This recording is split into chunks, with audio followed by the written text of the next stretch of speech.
Vanessa Lapa, bonjour. Bonjour. C'est un honneur de vous recevoir sur Marley's Movies pour parler de votre film. Mais l'honneur est le mien, merci. Un documentaire sur Heinrich Himmler que vous avez réalisé. Il s'agit en fait de 7 ans de recherche, 700 documents qui étaient cachés, on peut le dire, avant que vous les trouviez. Alors, ma première question, c'est comment vous est venue l'envie, l'idée de travailler sur ce projet? Mais l'idée m'est venue, l'idée et l'envie me sont venues parce que l'histoire est arrivée à moi. Donc la collection privée, les écrits de Himmler ont été pris par les soldats américains en 1945 de sa maison. Une partie de ces documents, les soldats n'ont pas rendu aux autorités américaines. Entre 1945 et 1960, elles ont passé plusieurs mains. À partir de 1960, elles sont arrivées chez un homme israélien qui s'appelle Chaim Rosenthal, qui les a gardées sous son lit pendant 40 ans. En 2006, son fils a réussi à convaincre son père de se débarrasser de ces documents et d'essayer d'en faire quelque chose d'important, de les passer à quelqu'un qui va faire quelque chose d'important. Donc son fils a parlé à un professeur de l'université de Tel Aviv, qui m'a donné un coup de fil. Il m'a dit « Vanessa, il y a à Tel Aviv la collection des écrits privés de Himmler. Je pense que ça pourrait t'intéresser pour en faire un film. Allons voir. » Je suis allée voir. Et donc l'idée, le projet, le sujet est venu à moi. J'avais aucune envie, agenda, intérêt spécifique à ce moment-là de faire un film documentaire sur Heinrich Himmler. Les documents, la majorité du contenu des documents est écrit, les écrits sont en ancien allemand, parce que jusqu'en 1942, toute l'Allemagne écrivait en ancien allemand. C'est le même alphabet, mais les lettres sont un peu différentes. Et donc, on a d'abord transcrit les documents en allemand moderne, et ensuite on les a traduits en hébreu et en anglais. Mon allemand n'était à ce moment-là pas assez bon pour écrire un scénario pour le film qu'on voulait faire. Donc on a traduit en anglais et en hébreu pour être sûr de bien comprendre, et la majorité de l'équipe ne parlait pas allemand.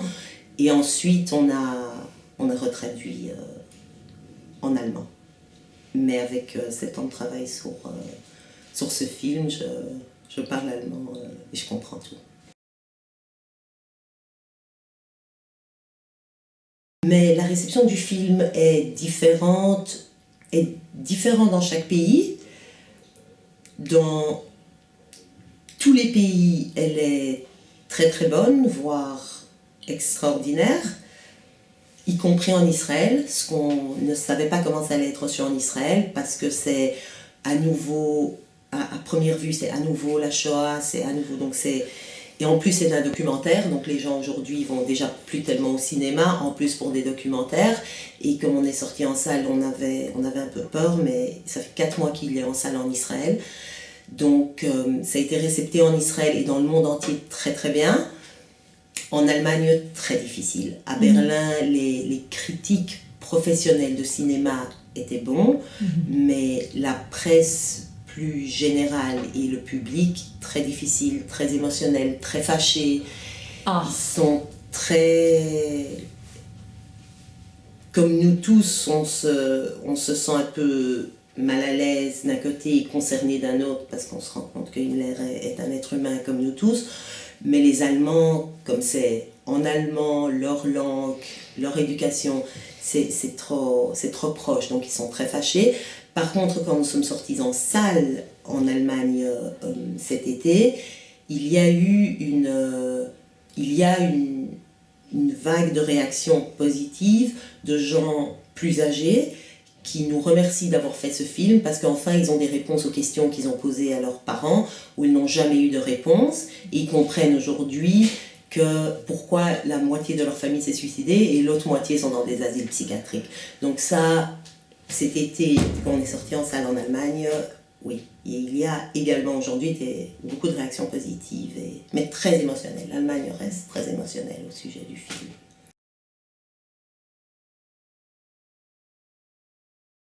En ce qui concerne Hannah Arendt, je pense qu'il y a une très grande différence entre la banalité du mal de Eichmann et le mal de Himmler. Je pense que dans le mal de Himmler, il n'y a rien de banal.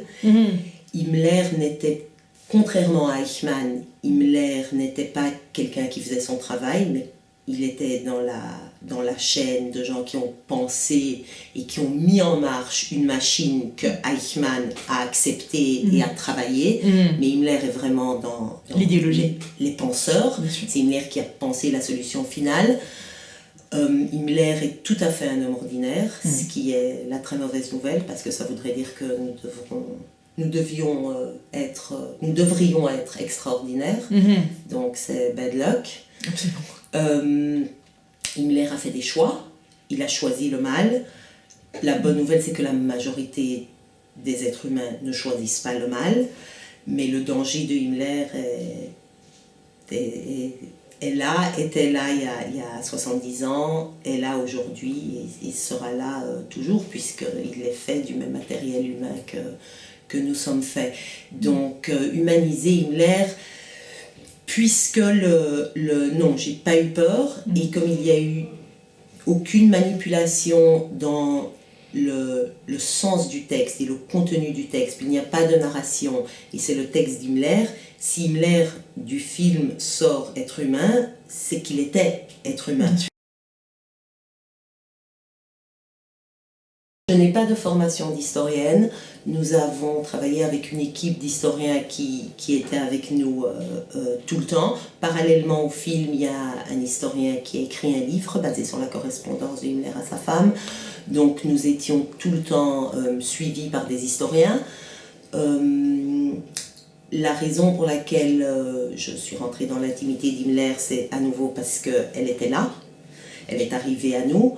C'est en effet le seul haut dignitaire nazi dont nous avons une correspondance, une quantité d'informations intimes, puisqu'il a écrit ses écrits, pas dans le but qu'il soit publié. Il voulait qu'il soit brûlé, mais sa secrétaire n'est pas arrivée à temps.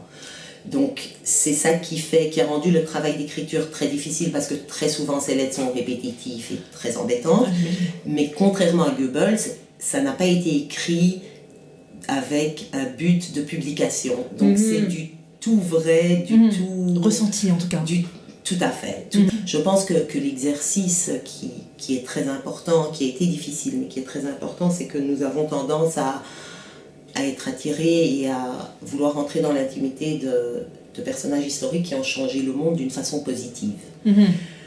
C'est en effet beaucoup plus difficile de le faire avec des gens qui ont changé le monde d'une façon négative, mais l'exercice n'est pas moins important. Et justement, Himmler est mort en 1945. Il s'est suicidé. Là, le film sort en 2015, c'est-à-dire 70 ans exactement après la fin de la Seconde Guerre mondiale et après la mort d'Himmler. Comment se fait-il que vous ayez été la première à vous intéresser à cette mine de documents qui était là, finalement, qui était disponible, si j'ose dire? Mais merci pour le crédit, mais en fait, il ne me revient pas vraiment parce que Rosenthal a gardé cette collection sous son lit pendant 40 ans en secret.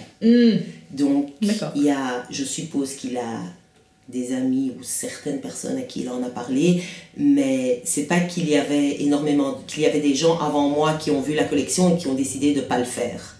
Je suppose que la majorité des metteurs en scène, des journalistes avec une collection comme ça, auraient pris le sujet.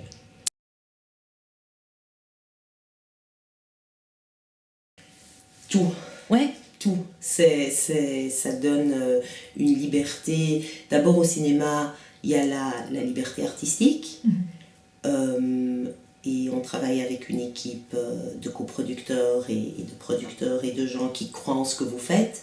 Donc il y a des désaccords et des discussions, mais qui sont dans le bien et qui ne font que améliorer le film. Bien sûr. Et dans un film, il y a tout ce qu'on peut dire dans un film, on ne peut pas dire à la télévision. Il y a les subtextes, les subtilités, les choses qui ne sont pas nécessairement facilement accessible au grand public, et il y a un prix parce qu'il y a moins de gens qui voient et qui comprennent, mais artistiquement c'est le rêve.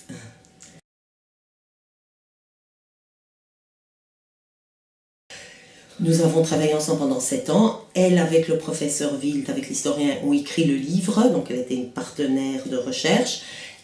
Je l'ai contactée, c'est la première que j'ai contactée quand j'ai été voir la collection. Elle est elle-même académique, elle a sorti un livre sur les frères Himmler il y a 15 ans, donc c'est comme ça que j'ai réussi à la contacter. Donc c'est ce qu'elle fait dans sa vie, elle donne des lectures, Elle est maître de conférence. Elle est maître de conférence sur sa famille, sur Himmler, et toute sa vie est un combat pour que certainement cela ne se repasse pas et pour lever la conscience publique. C'est très extraordinaire que vous disiez que la grande-nièce d'Himmler est dans la recherche, dans le pourquoi des choses, dans une recherche universitaire, académique, que je connais bien, parce que je connais bien l'université du coup. Et en même temps, à la fin de votre film, vous précisez que la fille d'Himmler, par contre, est dans un combat tout à fait opposé, quelque part, puisqu'elle propose d'aider financièrement des familles de chefs nazis. Tout à fait, elle ne propose pas, elle le fait. Ouais. Avec les années, elle a moins de travail parce qu'il y a moins de chefs nazis en vie, parce qu'il y en a moins qui choisissent de fuir l'Allemagne et de vivre sous d'autres noms en Amérique du Sud et dans d'autres pays. La raison pour laquelle je mentionne ça dans le film, c'est parce que Gudrun, la fille d'Himmler, est un des 5 caractères principaux du film. Bien donc sûr. on mentionne à la fin du film ce qui s'est passé avec chaque caractère. Chaque personnage et chaque membre de la famille d'Himmler.